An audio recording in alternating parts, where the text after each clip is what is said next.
আসসালামু আলাইকুম। কাতারে আসার পর দীর্ঘ ১ মাস কুত্তার মতো পরিশ্রম করে অবশেষে কালকে আমার মুদিরা আমার প্রথম মাসের স্যালারিটা দিছে। এখন আমি যাইতেছি আমার স্যালারিটা ব্যাংকার থেকে তুলবো, এরপর দেশে পাঠাবো। তো এটা কিন্তু আমার জীবনের প্রথম ইনকাম এবং কাতারে আসার পর আমার প্রথম মাসের স্যালারি। এই যে আমার যে স্যালারিটা, আমি এটা পুরোটাই কিন্তু পাঠাইতেছি আমার মায়ের কাছে। আমার যে ভাই কতটা খুশি লাগতেছে, এটা আমি আপনাদেরকে বলে বোঝাতে পারবো না। আমার মনের আবেগটা, এটা বোঝানোর কোনো ভাষা নাই।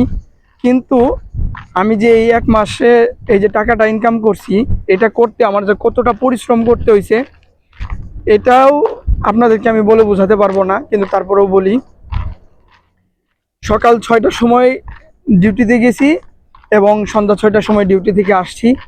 এবং সব প্রবাসীরাই জানে যে কনস্ট্রাকশন সাইডে আসলে পরিশ্রমটা কেমন করতে হয়।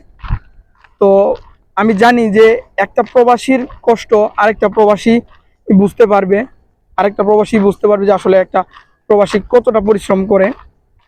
তো আপনারা আমার জন্য একটু দোয়া করবেন, যাতে আমি আমার বাবা মার ইচ্ছাগুলো, স্বপ্নগুলো পূরণ করতে পারি এবং পরিশ্রম করে নিজের মেধা খাটিয়ে আমি যাতে আমার নিজের সুন্দর জীবনটাকে গড়াই নিতে পারি। সবাই আমার জন্য একটু দোয়া করবেন। আল্লাহ হাফেজ।